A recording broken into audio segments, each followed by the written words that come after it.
Burrhus Frederic Skinner, also known as B.F. Skinner, was a popular educational psychologist and was known for being the father of operant conditioning by Savannah Strobel.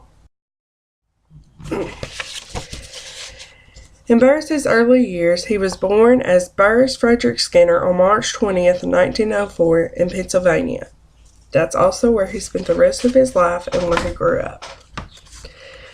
Burrhus was the son of a lawyer and a stay-at-home mom, and he was a big brother to his little brother, Edward.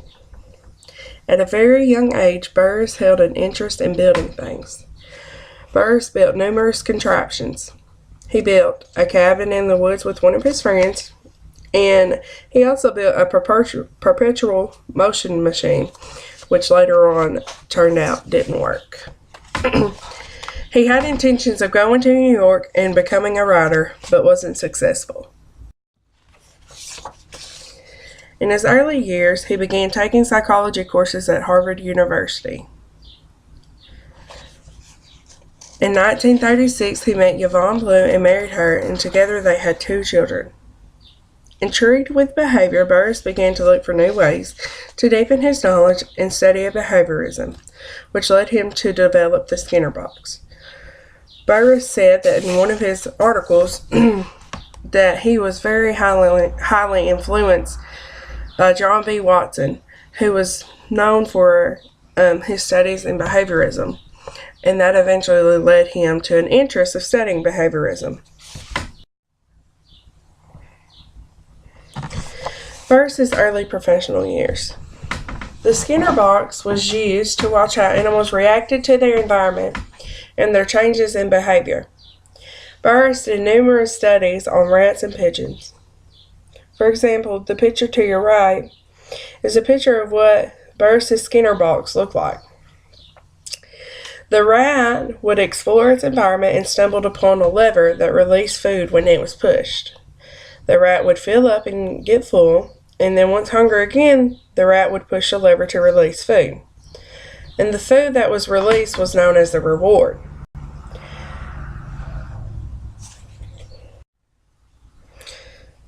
Schedules of reinforcement. The response rate was the rate at which the rat pressed the lever. Extension rate was the rate at which the lever pressure dies out. According to Burrhus's findings and research, the slowest extension rate was the variable ratio in reinforcement, and the quickest extension rate was the continuous reinforcement. Here are the list of the schedules of reinforcement. Continuous reinforcement was a positive reinforcement occurs every time the behavior occurs. Fixed ratio reinforcement was when the behavior is reinforced after the behavior occurs a number of amount of times. Fixed interval reinforcement was when one reinforcement occurs after a fixed amount of time of correct responses. Variable ratio reinforcement was behavior is reinforced after an unpredictable number of times. And variable interval reinforcement provides one correct response, and reinforcement is given after an unpredictable amount of time has passed.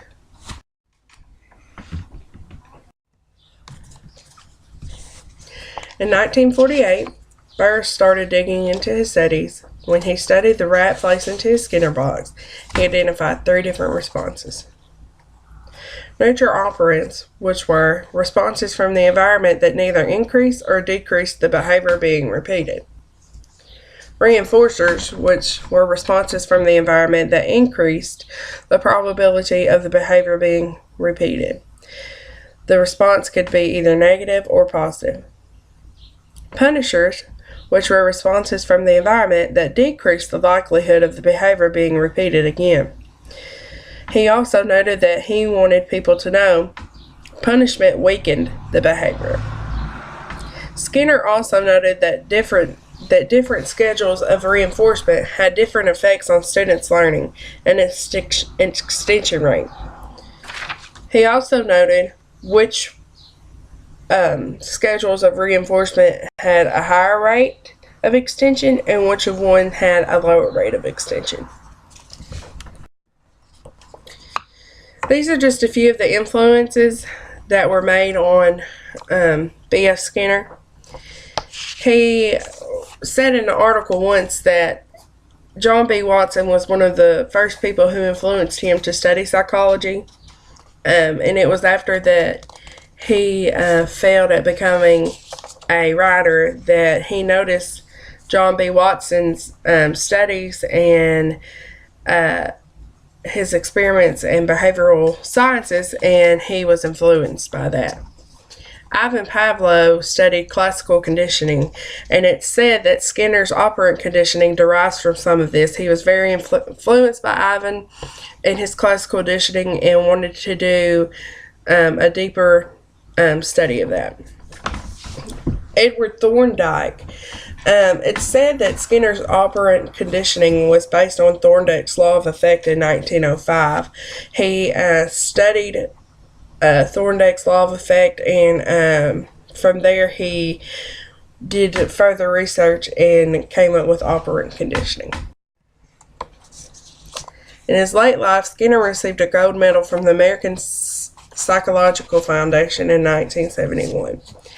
Skinner founded the B.F. Skinner Foundation in 1988, and it's still running. His daughter Lisa is also a psychologist, and she runs the B.F. Skinner Foundation. He received the Lifetime Achievement Award for all his contributions to psychology in 1990.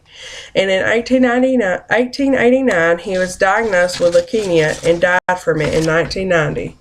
He was only 86 years old. Skinner's influence on teaching today. Skinner believed that education was more than just learning. He believed that it meant changing students' behaviors. He also believed that people only learn in two ways. They either strive for positive things and try to avoid negative things.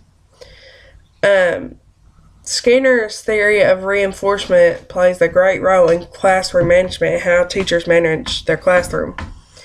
I'll be the first to say that not every teacher teaches the same way. There's positive reinforcement, negative reinforcement. There's different schedules of reinforcement. There's punishment. There's numerous and different ways to manage your classroom. But he did a great influence on the classroom because he depthed in the knowledge and he studied and researched different classroom management techniques and how they affected the child and what the outcome would be. I included a link to the video of Skinner teaching a class on his operant conditioning in his Skinner box, and I feel like anybody who really follows B.F. Skinner and who follows operant conditioning and the Skinner box and what the two do together, I believe that they would love to watch the video. And it's him teaching his class, what he has learned and showing his examples.